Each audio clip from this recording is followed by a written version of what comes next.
안녕하세요. 오늘도 사연살롱을 찾아주셔서 감사합니다. 저는 평범한 가정에서 자라 서울에 있는 모기업에서 근무하는 30대 초반 여성입니다. 바로 결과부터 말씀드리면 저는 2년 조금 넘게 만난 남자와 결혼 진행 중 파혼했어요. 파혼한 게 무슨 자랑할 일은 아니지만 하마터면 사기 결혼 당해서 인생 망칠 뻔했으니 저는 동네방네 떠들고 싶은 심정입니다. 혹여 저와 같은 억울한 일을 당하는 사람이 또 있을 수 있잖아요. 물론 그러면 안 되지만 이 세상엔 참 기막히고 어이없는 일이 많이 일어나니까 제가 겪었던 황당하고 거지 같았던 파혼 이야기를 여러분들께 공유하고자 합니다. 부디 제 사연 끝까지 들어주시고 저와 같은 피해를 당하는 사람이 두 번 다시 없었으면 좋겠어요. 그럼 지금부터 제 사연을 시작하겠습니다. 저와 그 인간은 한 기타 교습소에서 만났어요. 제가 입사하고 근 4, 5년은 정말 회사랑 집밖에 모르는 사람이었거든요. 그러는 사이 친구들은 하나 둘 시집을 가기 시작했고 행복해하는 모습을 보며 어느 날 갑자기 이렇게 사는 게 맞나? 현타가 오더군요. 그래서 친절한 친구의 권유로 새로운 취미를 만들어 보기로 결심했고 그러다 클래식 기타를 배우고 싶었던 대학 시절이 떠올라 주저없이 회사와 제일 가까운 기타 교습소를 찾았죠.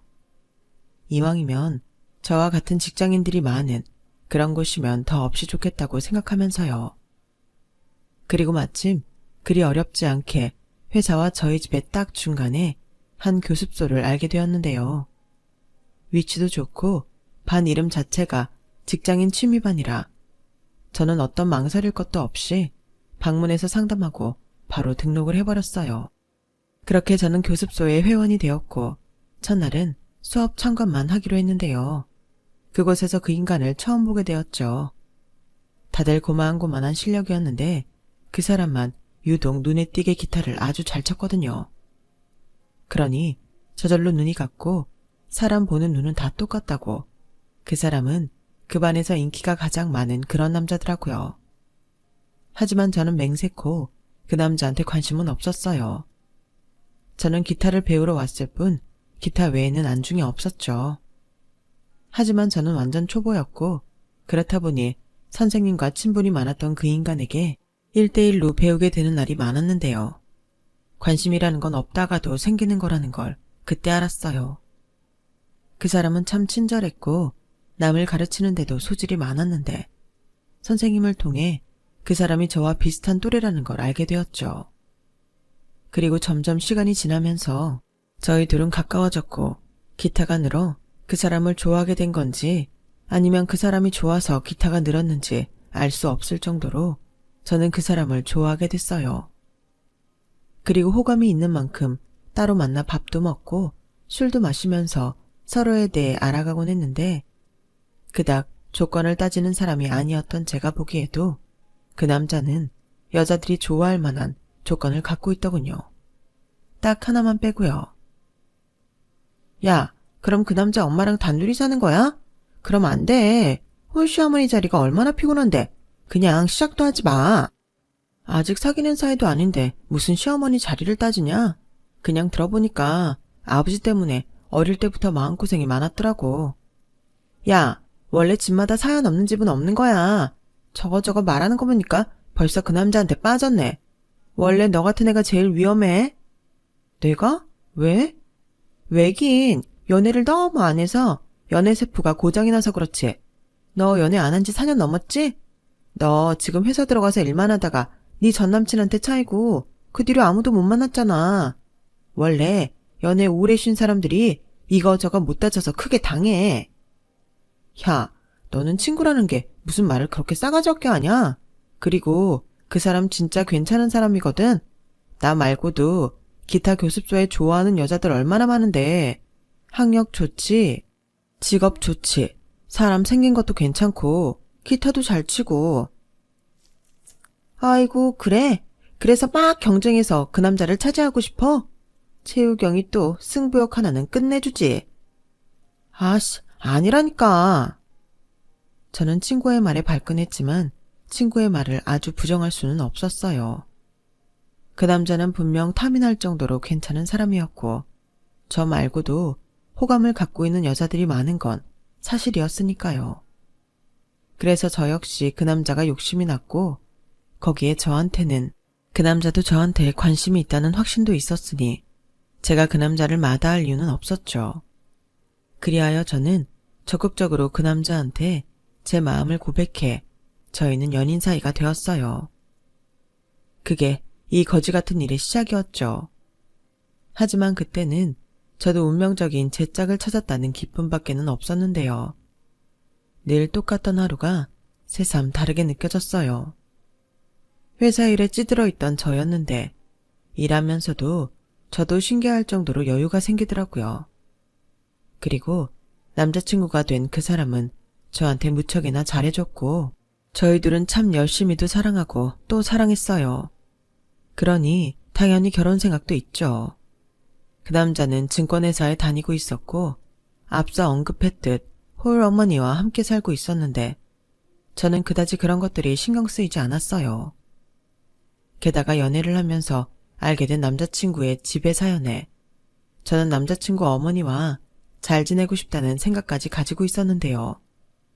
그도 그럴 게 남자친구와 어머니한테는 상처가 있었어요. 남자친구의 아버지는 어머니와 이혼 후 어디서 뭐라고 사는지 연을 끊고 살고 있다고 했는데 아버지가 그렇게 이 여자 저 여자 가리지 않고 외도를 하셨다고 하더라고요. 그걸 보다 못한 어머니는 당신 아들을 위해서 10억이라는 재산 분할을 해주면 이혼을 하겠다고 하셨고 아버지는 그렇게라도 이혼을 바라셨는지 정말로 어머니가 원하는 10억을 주시고 이혼을 했다고 했는데요. 어머니는 그날 이후 여유로운 생활을 하면서 전과는 다르게 자기 인생을 즐기며 사신다고 했어요. 우리 엄마는 그날 이후 완전히 다른 사람이 됐어. 그동안 못했던 것들도 다 하고 연애도 하고 친구들이랑 여행도 다니면서 자기 인생을 살기 시작했는데 그래서였나? 그때부터 얼굴이 막 피더라. 그래서 난 지금 엄마 모습이 좋아.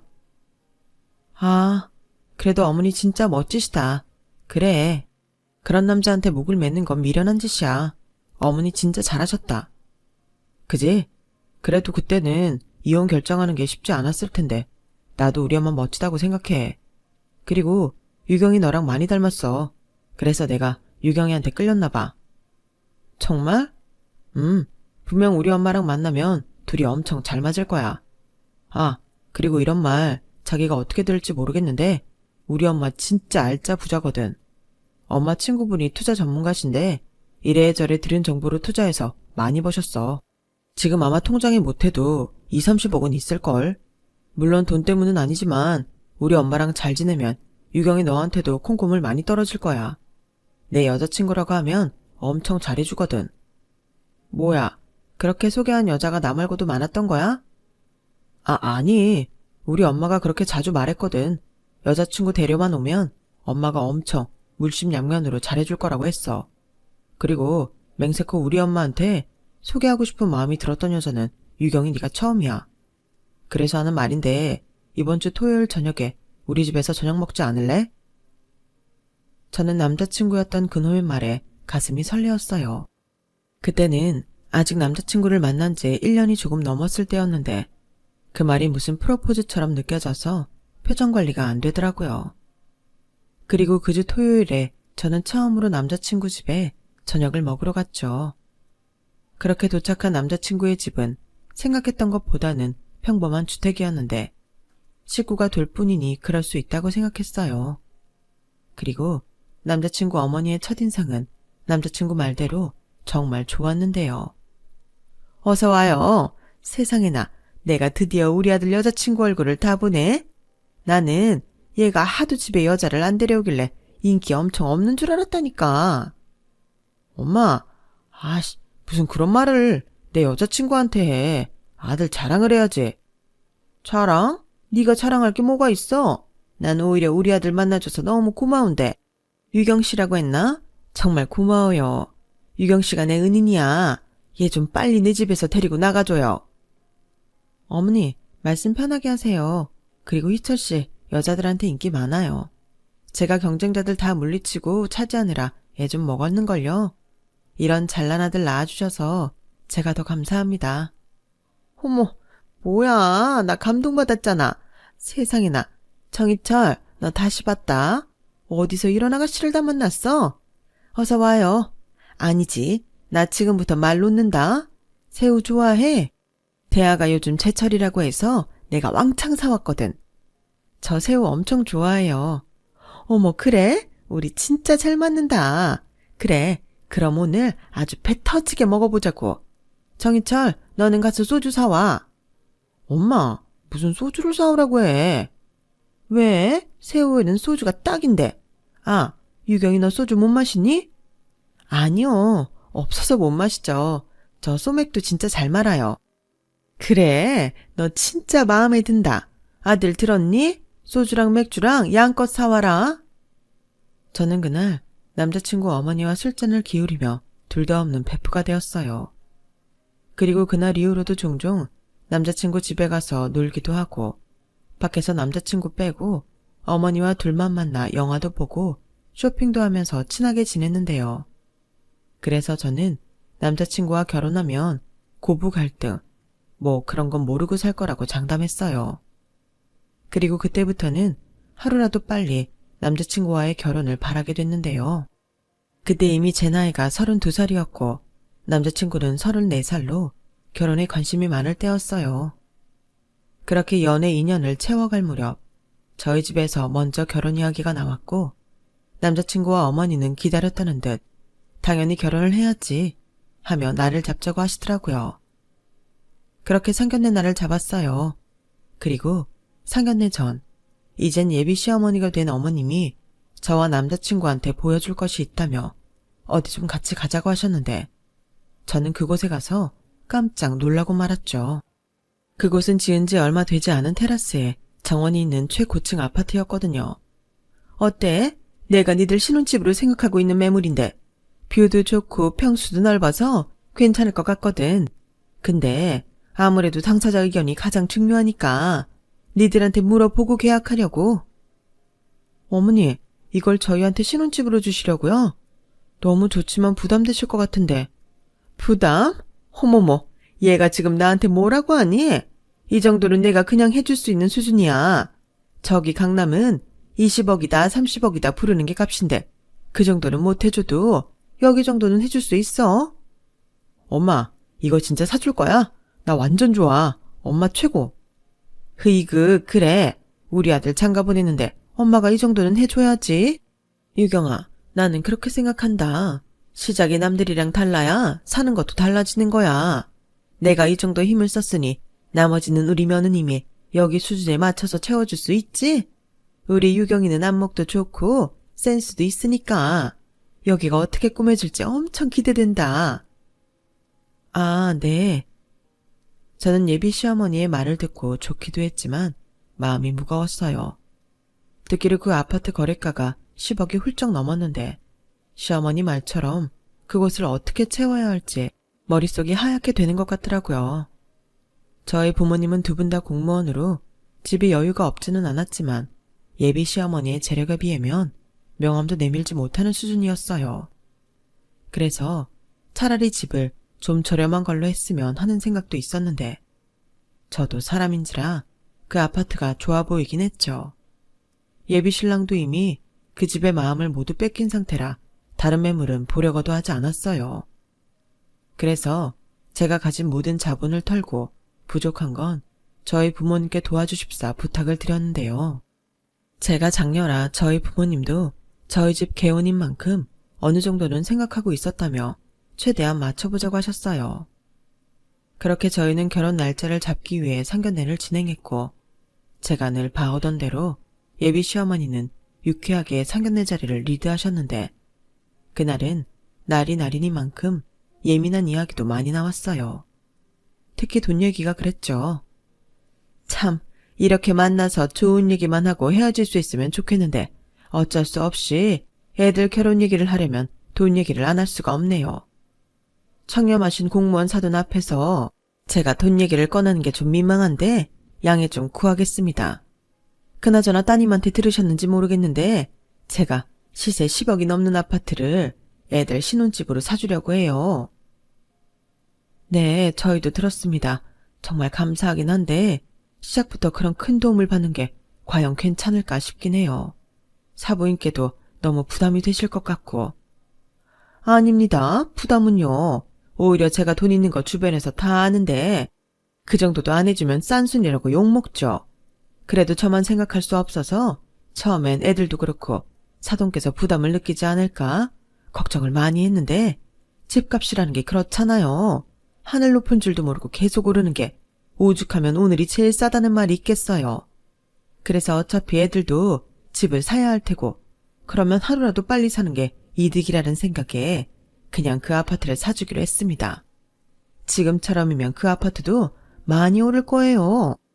그럼 시세 차익도 생기니까 앞으로 애들이 살면서 많은 도움이 될 겁니다. 다만 제가 이만큼 하니 사돈께서도 어느 정도 수준은 맞춰주셨으면 하는 마음이 제 솔직한 마음인데 가능하실까요? 글쎄요. 워낙 비교도 되지 않는 큰 도움을 주셔서 그리고 사부인의 말씀을 들으니 어느 정도 일리가 있는 말씀 같기도 합니다. 그럼 저희가 어떻게 준비를 하면 될까요? 저희 엄마는 어느 정도 각오를 하고 자리에 나오신 듯 최대한 덤덤하게 말씀을 이어가셨어요. 그런데 저희 엄마의 말이 끝나자마자 시어머니는 예물과 혼수 리스트라며 빽빽한 A4 용지를 꺼내셨고 저희 부모님의 표정은 한순간에 굳어버리셨는데요. 제가 생각을 좀 해보긴 했거든요. 제가 10억 넘는 집을 해주는데 절반 정도는 상대 집안에서 해줘야 하는 게 아닐까 싶고 그럼 5억 이상은 유경이가 들고 와야 한다는 건데 아무래도 그건 부담이 많이 되시겠죠. 그렇다고 애들 결혼하는데 집안 기둥뿌리를 뽑으라고 할 수도 없는 노릇이고 해서 현금은 3억 정도면 그럭저럭 괜찮을 것 같고요. 대신 집안에 드리는 가구랑 가전, 그 밖의 오브제는 최대한 좋은 걸로 드렸으면 합니다. 그 리스트는 참고하시라고 제가 좀 알아봤어요. 유경아, 혼수 준비할 때 나한테 최종 컨펌 받아야 한다. 내가 아니라고 하면 그건 아웃이야. 정 모르겠으면 그냥 거기에 적힌 걸로 해라. 네? 현금을 3억이나요? 어머니, 그건 좀 저희가 많이 부담스러운데. 뭐? 5억에서 3억으로 큰맘 먹고 주려는데 그게 부담스럽다고? 어머나 세상에, 난 2억이나 포기한 건데. 죄송합니다. 이런 건 그냥 솔직하게 말하는 게 맞는 것 같은데 저희가 그 정도 여유는 없네요. 유경이 동생도 내년이나 내후년에는 시집을 보내야 하는 상황이고 저희는 1억 정도밖에는 여유가 없어서요. 1억이요? 제가 10억을 하는데 1억은 좀 일 어쩌나. 다 된 결혼을 엎을 수도 없고 그렇다고 제가 9억이나 혼자 부담을 해야 하는 건가요? 사부인, 그러지 마시고 아쉽지만 집을 좀 저희 수준에 맞춰서 다시 알아보는 게 어떨까요? 애들이 살 집이니 애들한테 알아보라고 해도 좋을 것 같네요. 어머나, 근데 이를 어쩌죠? 제가 이미 계약금을 한 상태라 계약금만 2억 넘게 들어갔는데 저더러 그 돈을 그냥 다 날리라는 말씀이신가요? 순간 상견례 자리는 처음에 화기애애한 분위기에서 심각한 분위기로 바뀌었어요. 그리고 그날은 양가가 접점을 찾지 못한 채 헤어지게 됐는데요. 예비 시어머니는 자식들을 위해 최대한 맞춰보라고 하셨고 저희 부모님은 한숨만 내쉬며 집으로 돌아왔어요. 솔직히 10억이 넘는 집을 받는 것도 너무 감사한 일이긴 했지만 딸 시집 보내는데 현금 3억을 내놓을 수 있는 집이 몇이나 있겠어요. 그래서 저는 마냥 죄송한 마음밖에는 들지 않았고 그날 저녁 남자친구에게 이런 제 마음을 전했어요. 자기야, 나도 그 아파트 너무 가고 싶어. 근데 우리 현금 3억은 우리 쪽에서 너무 부담스러운 게 사실이야. 그렇다고 내가 시집가는데 대출받아서 어머님한테 드릴 수는 없는 거잖아. 이를 어쩌면 좋지? 내가 가진 거 다 끌어와도 부모님 돈 합쳐서 2억 조금 넘을 것 같고 어머님이 혼수도 또 엄청 깐깐하게 보실 것 같은데 이 돈으로는 택도 없어. 그래? 자기 그동안 직장 생활하면서 모은 돈이 그 정도밖에는 안 되는 거야? 나야 자기한테 절대로 부담 주고 싶지 않지. 우리가 좋아서 하는 결혼인데. 알았어. 내가 우리 엄마한테 최대한 이해해달라고 잘 말해볼게. 정 안 되면 우리가 살면서 얼마씩 엄마한테 드린다고 하지 뭐. 그러니까 너무 걱정하지 말고 있어. 내가 해결할게. 자기야, 미안해. 그리고 고마워. 뭘? 어차피 자기 일이 내 일이고 내 일이 자기 일인데 나만 믿어. 우리 엄마가 또 아들한테는 이해심이 태평양 같거든. 아마 알겠다고 하실 거야. 그러니까 우리 자기는 너무 마음 쓰지 마. 알겠지? 벌써 얼굴이 상했네. 나 진짜 속상하다. 저는 남자친구의 말에 애써 미소 지었어요. 솔직히 그 수준을 맞추지 못하는 게 저는 내심 미안했거든요. 제 일이 아닐 때는 이런 비슷한 얘기 들으면 그런 결혼을 뭐하러 하냐며 한심하다는 듯 말했는데 막상 제 일이 되고 보니 이게 참 어려운 일이었어요. 그리고 다음 날 저에게 호언장담했던 남자친구는 잔뜩 기가 죽어서는 어머님이 절대 안 된다며 펄펄 뛰셨다고 했고 자기가 중간에서 이야기를 전달하는 것보다는 제가 직접 어머님을 만나 단판을 짓는 게 나을 것 같다며 자리를 만들어줬는데 그때 처음으로 남자친구의 어머니가 무섭게 느껴졌어요. 세상 이런 시어머니는 없다고 생각했었는데 막상 정말로 그 집 며느리가 되려고 하니 어머님 뵙는 게 두렵더라고요. 하지만 저는 주저하지 않았어요. 남자친구랑 꼭 결혼하고 싶었으니까요. 그리고 그동안 쌓아온 정이 있으니 충분히 사정 이야기하고 부탁을 드리면 시간이 좀 걸리더라도 이해해 주실 거라고 믿었는데 이게 참 은근히 자존심이 상하는 일이더군요. 아휴, 나는 니네 부모님 두 분 다 공무원이시라고 해서 나만큼은 아니더라도 어느 정도 여유는 있을 거라고 생각했다. 요즘 세상에 3억도 없는 집이 어디 있니? 근데 집마다 다 사정이 있는 거니까 그래서 죽었다 깨어나도 너네는 1억밖에는 없다는 거지? 네, 죄송해요. 죄송하긴 네가 무슨 죄가 있니? 돈이 원수죄. 알았다. 뭐 내가 도둑질이라도 해오라고 할 수는 없는 일이니? 대신 아내 드리는 혼수는 꼭 내 마음에 들게 해야 한다. 설마 그것까지 나한테 양보하라는 건 아니지? 네, 최대한 어머니 실망시키지 않도록 준비할게요.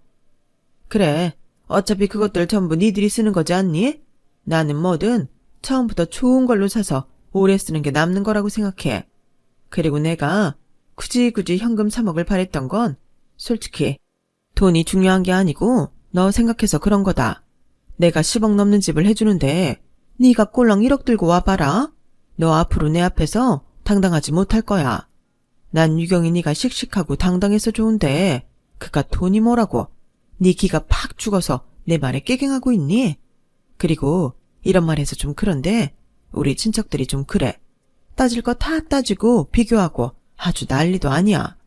지금도 내가 니들한테 10억 넘는 아파트 해준다고 하니까 아주 자기들이 며느리 보는 것처럼 눈에 불을 켜는데 네가 걱정이 돼서 말이지. 너 행여 1억 해왔다는 말은 절대 하지 마라.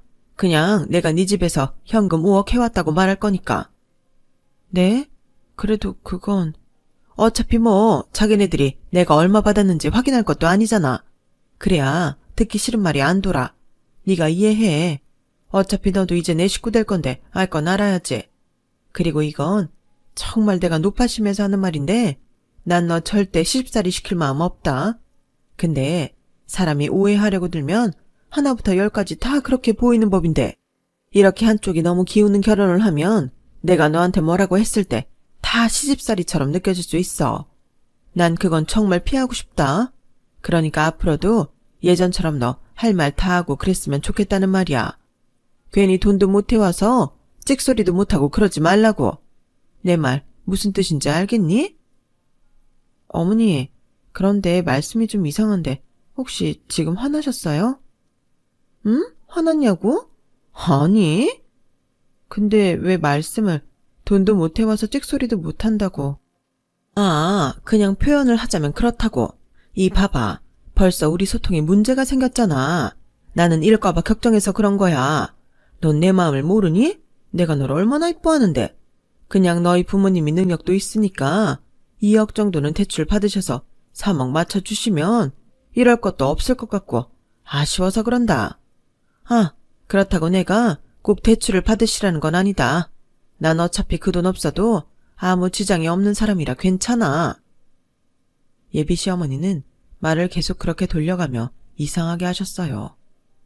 자기는 괜찮다고 하면서도 계속 저를 압박하셨고 또 이중적인 모습이 보여서 그때 정신이 번쩍하고 들었는데요.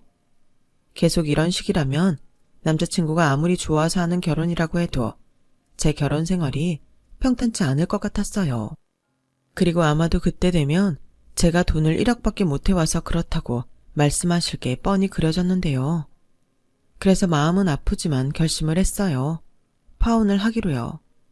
그래서 질질 끌 것도 없이 남자친구한테 결혼은 그냥 없던 일로 하는 게 나을 것 같다고 제 의사를 전달했는데요.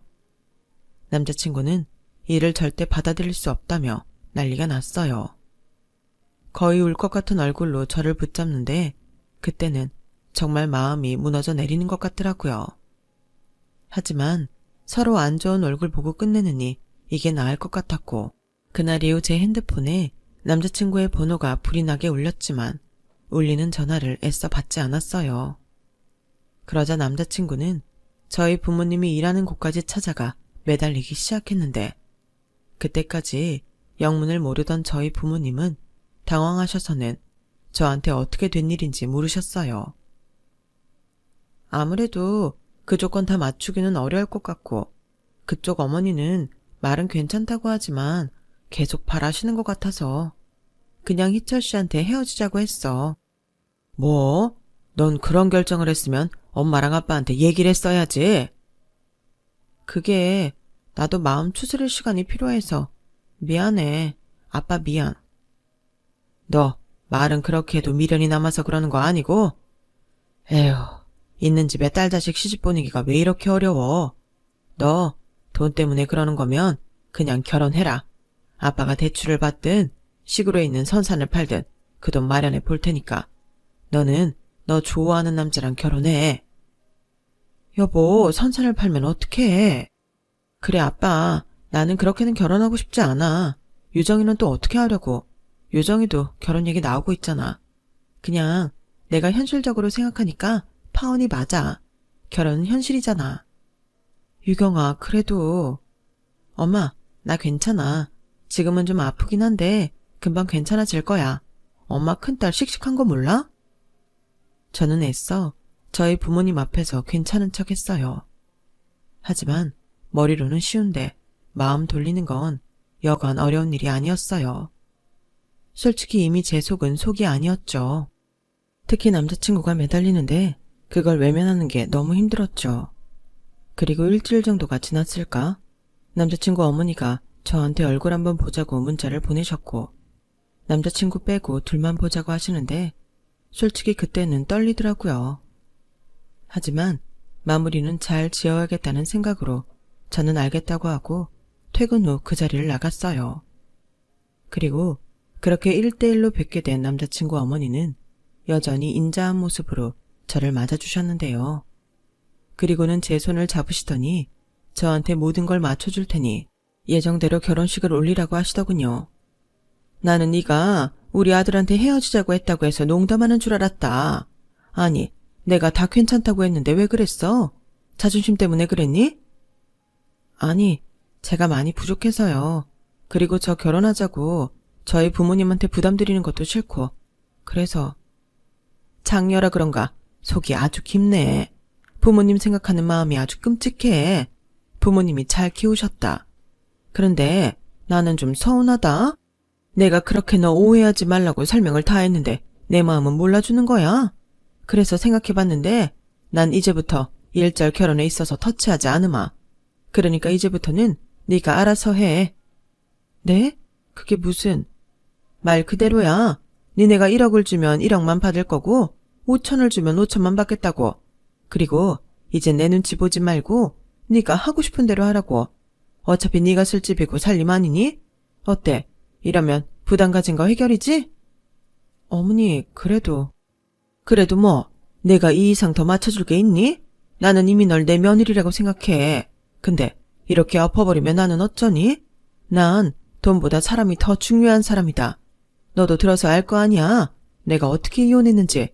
나는 사람한테 배신당하는 게 제일 싫어. 너 그러니까 나 배신하지 마라. 우리 집에 시집 올 거지? 저는 시어머니의 말에 솔직히 의외라고 생각하면서도 마음이 한결 가벼워졌어요. 그리고 예비 시어머니의 말을 듣고 제가 경솔하게 오해했나? 뭐 그런 생각도 들었는데 그렇게 마음을 돌리니 그새 얼굴이 반쪽이 된 남자친구가 저를 끌어안고 펑펑 울더라고요. 그간 저보다도 더 마음고생을 많이 한 것 같았어요. 그래서 결혼하면 이제부터는 남자친구와 시어머니한테 잘 해야겠다고 생각했는데요. 그렇게 다시 결혼을 진행하고 싶다고 저희 집에 말씀을 드리니 저희 부모님은 그렇게 좋아하면 당연히 결혼하는 게 맞다며 저 모르게 어디서 구하셨는지 현금 3억을 마련해 저한테 건네주시는 거 있죠. 제가 이 큰 돈을 어디서 났냐고 아무리 물어도 저희 부모님은 알 거 없다며 당신들이 다 알아서 한다고 했는데 그때부터는 눈물부터 덜컥 났어요. 제가 너무 이기적인 딸 같아서요. 엄마, 미안해. 마음 같아서는 이 돈 진짜 안 받고 싶은데. 받아. 기껏 만들었는데 네가 안 받으면 이 돈 만들어온 네 아빠는 뭐가 되니? 그리고 그렇게 엄마 아빠한테 미안하면 가서 잘 살아. 네가 잘 살면 그게 보답이고 기쁨이야. 엄마는 그래. 돈도 돈이지만 네가 그렇게 좋아하는 남자인데 그 남자를 어떻게 했니? 그리고 솔직히 사부인도 너 많이 예뻐하는 것 같고 시집살이 했던 엄마 입장에서는 이깟 돈 해주는 건 고민할 것도 아니야. 네가 가서 사랑받고 잘 살면 그만이지. 그리고 이왕 결혼하는 거 해달라는 대로 해주는 게 속 편한 거라고 엄마 주변에서 그러더라. 그래서 그냥 우리도 그 뭐니? 요즘 사람들이 말하는 플렉스 했다. 그러니까 우리 딸 기죽지 말고 가서 잘 살아. 알겠지? 저는 엄마의 말에 너무 죄송했지만 감사했어요. 제가 이기적이라는 건 잘 아는데 막상 3억을 해갈 수 있다고 생각하니 꽉 막혔던 속이 뚫리는 것 같더라고요. 그리고 언젠가는 남자친구와 이 은혜를 꼭 보답하겠다고 다짐했는데요. 그렇게 저는 중단했던 결혼 준비에 다시금 열을 올렸어요. 그리고 한참 이것저것 준비하느라 바쁠 즈음에 예비 시어머니한테서 급하다며 연락이 왔죠. 저기 유경아, 오해는 하지 말고 너 혹시 돈 좀 입금할 수 있니? 내가 날짜를 착각해서 네 그 신혼집 아파트 중도금 넣는 날인 걸 깜빡했다. 원래는 3억을 넣어야 하는데 일단 급한 대로 네가 할 수 있는 만큼만 입금해. 계좌번호는 내가 조금 전에 너한테 문자로 보냈어. 그러면 내가 너 입금하는 대로 그 사람들한테 전화해서 내일이라도 나머지 해결하겠다고 말할 테니까 부탁 좀 할게. 내가 지금 친구들이랑 라운딩을 뛰러 지방에 왔거든. 근데 나이가 나이인지라 내가 은행에 가지 않으면 입금을 못해서. 이래서 늙어도 배워야 하는 건데. 아무튼 부탁 좀 해도 되겠지? 근데 얼마 정도 넣을 수 있니? 나도 대충 금액을 알아야 이 사람들이랑 통화를 하니까. 아, 그럼 제가 3억 입금할게요. 뭐? 3억? 네, 저희 집에서 그래도 좋은 게 좋은 거라고 3억 해주셨거든요. 그래서 기회 봐서 드리려고 했는데 어차피 중도금이 3억이 필요하신 거면 제가 다 입금할게요. 어머나 세상에, 이렇게 감사할 때가. 역시 공무원이라고 다르긴 다르시네. 그래, 알았다. 네가 내 대신 너무 감사하다고 전해드려라. 내가 이렇게 돈 때문에 누구한테 감사할 일이 잘 없는 사람인데 우리는 진짜 이제 한 가족이나 다름이 없는 것 같다. 네, 그럼 친구분들과 재미있는 시간 보내시고요. 조심히 올라오세요. 그래, 내가 오늘 저녁에 내 친구들한테 너랑 사돈자랑을 목이 터지게 해야겠다. 그래, 수고 좀 해라. 저는 기쁜 마음으로 예비 시어머니의 전화를 끊었어요. 그리고 문자에 찍힌 계좌번호로 돈을 입금하려고 제 노트북을 열었어요. 그리고 그때 또 다급하게 전화벨이 울리더군요. 그것도 제 핸드폰이 아닌 제 회사 직통전화가 울렸죠. 네, 최유경입니다. 엄마야, 너는 왜 이렇게 통화가 안 되니? 엄마가 왜 회사로 전화를 했어? 왜, 무슨 일 있어? 예, 큰일이야. 너 혹시 엄마가 준 3억 네 시어머니한테 드렸니? 아니, 근데 지금 전화가 와서 아파트 중도금으로 넣으려고. 뭐? 안 돼. 그 돈 보내면 절대 안 돼. 너 진짜 큰일 날 뻔했어. 큰일이라니? 그게 무슨 말이야? 알아듣게 말해. 그게 있잖아. 그 아파트가. 저희 엄마는 숨이 넘어갈 것 같은 목소리로 힘들게 이야기를 이어가셨어요. 그리고 이야기의 내용을 모두 들은 저는 갑자기 손이 후덜덜 떨렸는데요. 저희 엄마한테 듣게 된 이야기는 정말 충격 그 자체였어요. 내가 아무래도 네 신혼집이니 이것저것 체크를 해두는 게 나을 것 같아서 네가 전에 말했던 주소를 찾아가 봤거든.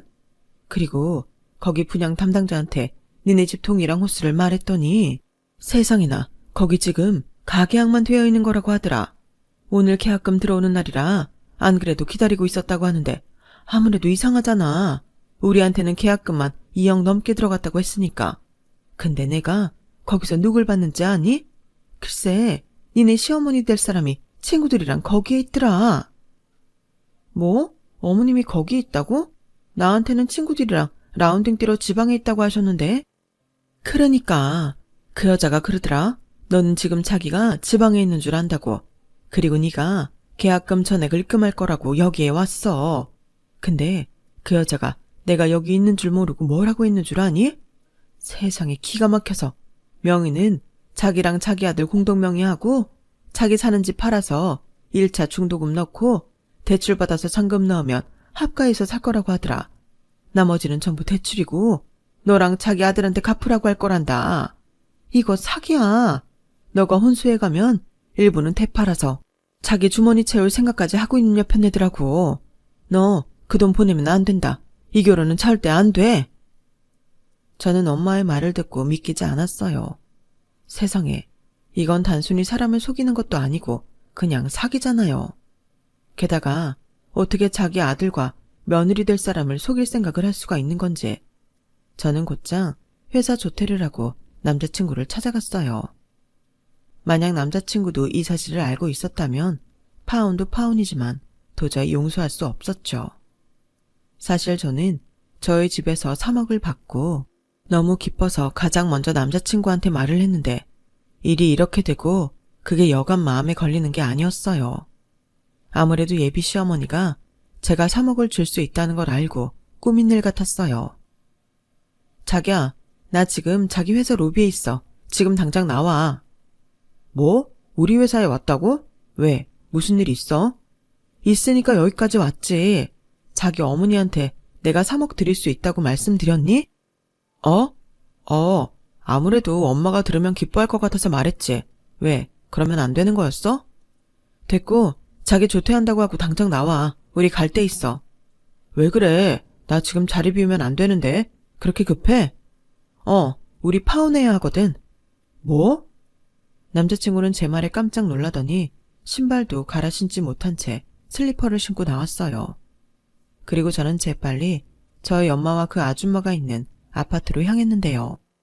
그때까지는 이유를 몰랐던 남자친구는 발을 동동 구르며 무슨 일이냐고 재차 물었어요.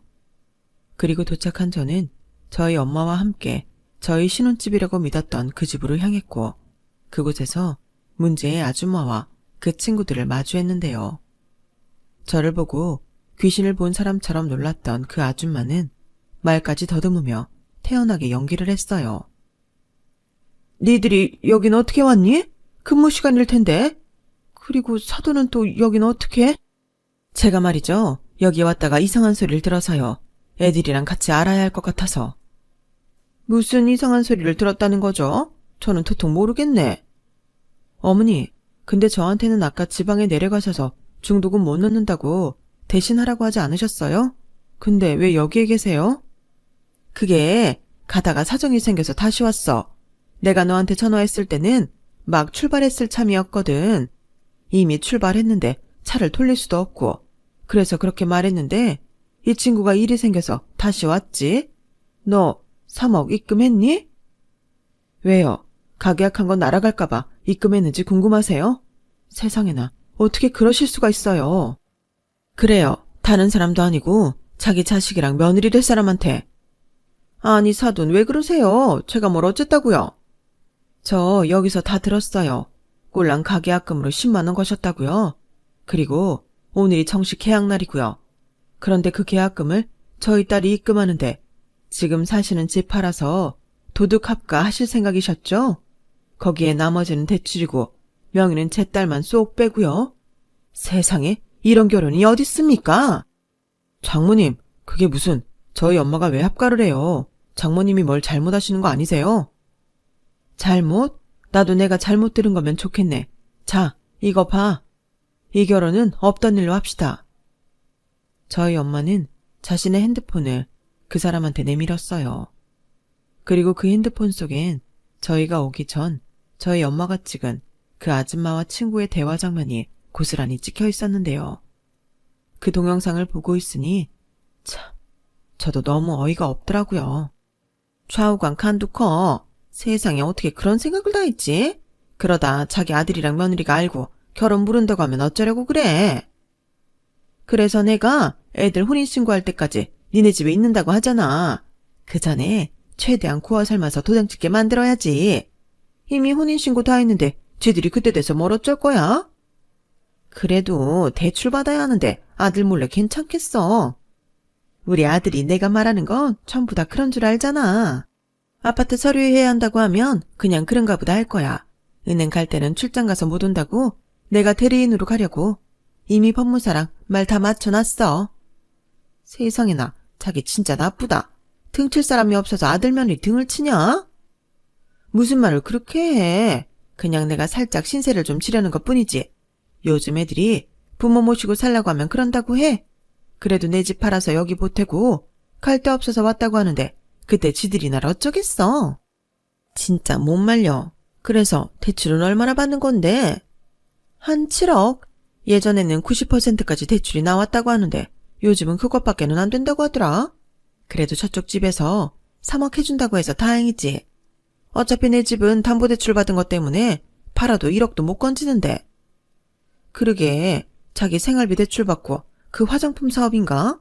그것 때문에 또 대출 받고. 그래서 나 은근 자기 그 집 날릴까봐 걱정했잖아. 다 솟아날 구멍은 있는 거지. 내가 그거 해결하려고 알아보다가 여기까지 온 거잖아. 결국 전화위복이 된 거지? 진짜 비상해. 아무튼 축하해. 계약금까지 무사히 들어왔으면 큰 고비는 넘겼잖아. 그러게 내가 3억 못 해준다고 해서 얼마나 똥줄이 탔는지 알아? 하마터면 결혼 엎어져서 집도 날리고 전부 온팡 뒤집어 쓸 뻔했잖아. 저는 얘기만 듣다가 그 영상을 제 눈으로 직접 보고 입이 다물어지지 않았어요. 너무 충격을 받으니까 사람이 화내는 것도 잊어버리게 되더라고요. 그리고 저보다 더 큰 충격을 받은 남자친구는 두 눈에 살개까지 띄며 자기 엄마를 쳐다봤는데요. 그곳엔 사시나무 떨듯 떨고 있는 아줌마 혼자 있었어요. 같이 있던 친구는 이미 도망가고 없더라고요. 자, 이제 다시 설명을 해주시겠어요, 사돈? 저기 사부인, 오해예요. 오해라고? 이렇게 제가 다 듣고 찍었는데 오해라는 말씀입니까? 죄송해요, 사부인. 저도 살려고 그랬어요. 유경아, 미안하다. 근데 내가 널 아끼고 예뻐하는 마음은 진짜야. 이렇게 속일 계획을 세워놓고 아끼고 예뻐했다? 됐어요. 이거 혼인뱅자 사기로 고소할 겁니다. 10억 넘는 집 사준다고 그렇게 유세랑 갑질을 하더니 뭐요? 살려고 그랬다고요? 참 뻔뻔하네요. 제가 오늘 여기 오지 않았다면 제 딸 인생은 어떻게 되는 건가요? 그래놓고 명의는 자기네들 공동명의라. 됐네요. 댁내 같은 썩어 빠진 집에는 내 딸 절대 못 줍니다. 알겠어요? 장모님, 제가 대신 사과드리겠습니다. 근데 저는 자네, 나도 자네 참 좋게 생각했어. 내 딸 사랑하는 마음이 나도 감동이라서 자네를 아들처럼 생각했다고. 근데 안 될 것 같네. 원망하려면 자네 모친을 원망해. 그리고 식장 취소하고 위약금은 전부 자네가 내. 마음 같아서는 당신들 전부 옥살이 시키고 싶지만 하늘이 도와서 여기서 멈췄다고 생각할 테니 다시는 내 딸 앞에 얼씬도 하지 마. 알겠어? 저희 엄마는 단단히 화가 나서는 거칠게 제 손을 잡고 그 자리를 나섰어요. 그리고 저는 저희 엄마한테 잠깐만 기다려달라고 말하고 다시금 성큼성큼 그 아줌마한테 다가갔는데요. 그러자 무슨 기대를 했는지 미소를 지으시면서 저를 보고 웃길래 있는 힘껏 손에 들고 있던 가방을 던졌어요. 물론 그 아줌마를 제대로 맞추고 싶었지만 그러면 또 복잡해질 것 같아서 그 옆에다 집어 던졌죠. 그러자 자기한테 던질 줄 알고 잔뜩 쫄고 있던 그 아줌마는 몸을 잔뜩 웅크렸는데 그때 제가 말했어요. 인생 사실 만큼 사신 분이 아들 앞에서 부끄러운 줄 아세요. 아셨어요? 인생 그따구로 살지 마시라고요. 그리고 너 나한테 다시 연락하지 마라. 이젠 진짜 엮이지 말자. 나한테 또 울고불고 접근하면 그때는 정신적인 피해 보상, 위자료 전부 다 뜯어낼 거야. 알겠어? 저는 그렇게 사자후를 내뱉고 저를 기다리는 엄마와 그곳을 나왔어요. 그리고 그 동네는 경유로도 절대 가지 않았는데요. 지금 생각하면 그때 저희 엄마가 나서서 해결해 주지 않았다면 지금쯤 어떻게 살고 있을까 아찔하기만 합니다. 그리고 기타 교습소는 그날 바로 그만뒀어요. 그런데 사람 인연이라는 게 끊고 싶다고 바로 끊어지는 게 아닌지 저희 결혼에 꽤 관심을 가졌던 오지랖 넓은 사람들로 하여금 남자친구의 집이 결국엔 경매 절차를 밟게 되었고 그걸 감당하다 못한 남자친구가 회사에 사표를 내고 잠적했다는 소식을 듣게 됐어요. 사람이 중요하다고 하더니 그 아줌마는 결국 자기 잘못 때문에 사랑하는 아들한테까지 버림받은 꼴이 되었더라고요. 정말 왜 그렇게 사는 건지. 그리고 저희 아빠는 그 아줌마가 너무 괘씸해 정말 고소를 할 생각이셨는데 저희가 금전적인 피해가 없어서 어렵다는 답변을 듣고 원통해 하셨는데요. 저희 아빠는 제 걱정대로 공무원 대출로 2억이나 대출을 받아 저한테 3억을 주신 거였어요. 물론 다행히 제가 그 돈을 뜯기지 않아 바로 상환할 수 있었지만 중도 수수료가 발생해서 피해를 봤다면 본 거나 다름없었죠. 그래서 솔직히 그때는 저도 너무 화가 나서 할 수 있는 건 전부 하고 싶은 마음이었는데 이제는 어떻게든 엮이고 싶지 않다는 마음과 한때는 사랑했던 그 사람을 생각하면 불쌍하다는 마음도 들어서 그냥 여기서 모든 걸 묻기로 했네요. 그렇게 지나간 3개월이었고 아직도 그때 충격에서 전부 벗어났다고 하면 거짓말인데 마지막에 대인 게 크긴 컸는지 전처럼 슬프거나 아프진 않네요. 지금은 저도 저지만 그 사람이 안 됐다는 마음이 큰데 어디서 무엇을 하든 너무 많이 힘들지 않았으면 좋겠습니다. 사람 인연이라는 게 참 어려워요.